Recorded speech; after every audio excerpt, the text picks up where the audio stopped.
पूज्य निर्यापक श्रमण के चरणों में हम सबका कोटिसा नमन। मुनिश्री द्वात्रिंशतिका में, भावना द्वात्रिंशतिका में आचार्य भगवंत ने पहले तो भावनाएं बताई, कैसी भावनाएं करो, फिर भेद विज्ञान करवाया, फिर लघु प्रतिक्रमण करवाया और इसके बाद जनवाणी की स्तुति करने के बाद उन्होंने कहा कि सदैव देव हृदय ममास्तम, ऐसे देवादिदेव मेरे हृदय में स्थापित हो। इनके लिए 6 छंद कहे। फिर इसके बाद 4 छंदों में उन्होंने कहा कि तम देव माप्तम शरणम प्रपद्ये, ऐसे आप देव की शरण को मैं प्राप्त होता हूँ। तो प्रश्न यहाँ पर ही है कि सामायिक पाठ में इन छंदों का क्या महत्व है कि हृदय में विराजमान करवा और उनकी शरण को प्राप्त हो। तो सामायिक पाठ में, जबकि सामायिक में तो सिर्फ समता और भेद विज्ञान की बात होना चाहिए, तो इन छंदों से को हम सामायिक में कैसे बिठा लें, जिज्ञासा। सामायिक 2 प्रकार की होती है, एक गृहस्थ की सामायिक और मुनि की सामायिक। गृहस्थ की सामायिक में ये सब चीजें सामायिक के अंतर्गत आती है। वो समता भाव से ही तो सामायिक के बाद भगवान की स्तुति करेगा, तभी तो वो आएगा। क्योंकि वैसे तो भगवान की स्तुति करेगा तो उसके स्वतः द्वंद्व है, संसार की समस्याएं हैं, और सामायिक की बात करेगा तो कहेगा हे भगवान, मैं जिस तत्व दृष्टि से प्राप्त हुआ हूँ वो तत्व दृष्टि को लेकर के मैं आपकी शरण में आना चाहता हूँ। तम देव माप्तम शरणम प्रपद्ये, और हे भगवान मैं तुम्हारी भक्ति के लिए बहुत उमड़ रहा है मेरे अंदर, भक्ति के लिए। तो ये सामायिक पाठ के अंदर प्रतिक्रमण भी है, भावना भी है और भक्ति भी है। क्योंकि गृहस्थ के लिए आपने देखा ये सामायिक पाठ मुख्यतः गृहस्थों के लिए लिखा गया है, मुख्यतः गृहस्थों के लिए। इसलिए अंत में आया है उसमें पुत्र कलत्र मित्र, एक वक्त आई ना उसमें अंत में लास्ट में, कुतो ही तिष्ठन्ति शरीर मध्य पुत्र कलत्र मित्र। तो पुत्र कलत्र मित्रों की बात कही तो गृहस्थ के लिए कही। तो गृहस्थ जब समता भाव में चला गया तब वो कहता है भगवान ऐसी समता भाव जो मन प्रकट हुई है, इस समता भाव के साथ मैं आपकी शरण चाहता हूँ, इस समता भाव के साथ मैं आपकी भक्ति चाहता हूँ। विमुक्ति मार्गा प्रतिपादको यो जन्म मृत्यु त्रिलोक लोकी विकलोक लंका सदैव देवो हृदय ममास्ताम। अब मेरा मन निर्मल हो गया है, अब मेरा मन सामायिक से निर्मल और पवित्र हो गया है, बहुत पवित्र हो गया है। ऐसे पवित्र मन पर भगवान आप बैठिए मेरे हृदय में। सामायिक के पहले तो मेरा मन कलुषित था, राग द्वेषों से भरा हुआ था, जंजालों से भरा हुआ था।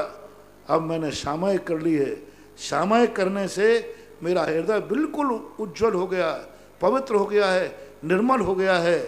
और आप ऐसे ही निर्मल हृदय में विराजमान होने लायक हैं। जल्दी बैठिए भगवान, बाद में फिर मैं गंदा हो जाऊंगा, बाद में फिर मैं गंदा हो जाऊंगा। अभी मैं सामायिक करके उठाओ, निर्मल चित्त होकर के। तो वो एक निर्मल भक्ति सामायिक के अंदर जो एक निर्मलता जागी। जैसे आप लोगों को एक लोक व्यवहार का उदाहरण दूं, जिस दिन आप लोगों ने बिल्कुल शुद्ध भोजन बनाया हो, कुएं का पानी, सब मर्यादित भोजन, शुद्ध भोजन बनाया हो, उस दिन सम्यक दृष्टि श्रावक के मन में क्या भाव आएगा?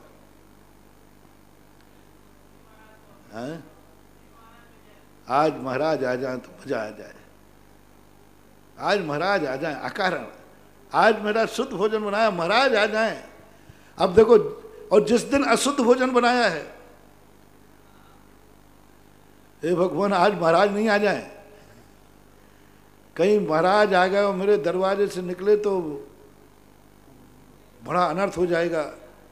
मेरे दरवाजे से महाराज निकले और आज मैं पड़गान नहीं कर पाऊंगा क्योंकि मेरे यहाँ शुद्ध भोजन नहीं है। तो बोलो किस दिन अच्छा लगता है? किस दिन महाराज तुम्हारे दरवाजे से निकले? जिस दिन अशुद्ध भोजन बनाओ? नहीं, जिस दिन शुद्ध बनाओ उस दिन मन आता है कि आज महाराज आ जाए, आज मेरे यहाँ सब कुछ शुद्ध बना हुआ है। ऐसा ही वह श्रावक, आज मेरा मन निर्मल है, बहुत निर्मल है, बहुत पवित्र है, हे भगवान जल्दी आओ, मेरे हृदय में विराज हो। तो पहले उसने अपने पवित्र मन से, पवित्र हृदय से, क्षमता स्वरूप शाबद्ध से निवृत्त है, प्रतिक्रमण कर चुका है, अतिक्रमम व्यतिक्रमम सब करने के बाद कहा है, सब करने के बाद कहा है। और ऐसे ही नहीं कहा, पहले तो भावना बांध के फिर प्रतिक्रमण करा लिया और फिर मैं जिनवाणी स्थिति भी करा ली, तत्व दृष्टि, बोधि समाधि, परिणाम शुद्धि आदि, ये सब करने के बाद फिर कहा है, हे भगवान आप मेरे हृदय में आके विराजिए, अभी आपके लायक मेरा हृदय है, आपके लायक हृदय। और इस समय बाद में कहा जब ऐसा हृदय है तो हे भगवान इसी हृदय के साथ मुझे आपकी शरण मिल जाए। बहुत बार शरण आया, आपदाओं के कारण, राग के कारण, द्वेष के कारण, परेशानियों में बहुत बार शरण में आया हूँ, लेकिन जिस समय सामायिक कर ली है, इस समय यदि मुझे आपकी शरण मिल जाती है तो बहुत अच्छे वो 3-4 पद हृदय में विराजमान करने के, 3-4 पद वो शरण के, बहुत बहुत कितनी बढ़िया भावना है।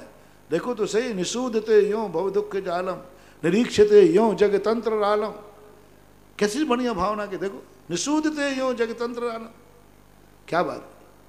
यो व्यापको विश्व जनीन वृत्ते सिद्धो विबुद्धो धृत कर्म बंदा ध्यातो धुनीते सकलम विकारम सादेव देवो हृदय ममाता हूं।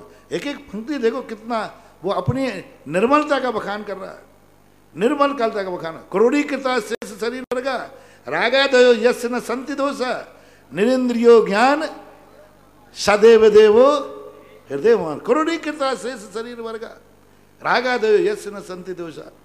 एक एक श्लोकों में क्या भगवान का आह्वान किया है, ऐसे भक्ति के समय नहीं आता है। भक्ति के समय तो आता है भगवान सामायिक पाठ में जो भक्ति की है बहुत निर्मल से, पूजाओं में जो भक्ति करता है उसमें भक्तियों में वो संसार को स्थापित कर लेता है, वो फलानी वस्तु मिल जाए फलानी, लेकिन सामायिक के बाद कहता है नहीं भगवान ये सब नहीं चाहिए। वे 4 पद हृदय के और 4 गुण के, देखो कैसी पूजा, कितनी निर्मलता के साथ, कोई संसारिक वांछा नहीं, मात्र एक गुण प्रत्यगत पूजा है, निर्मल भावना से पूजा है, ऐसा मानना चाहिए। अगली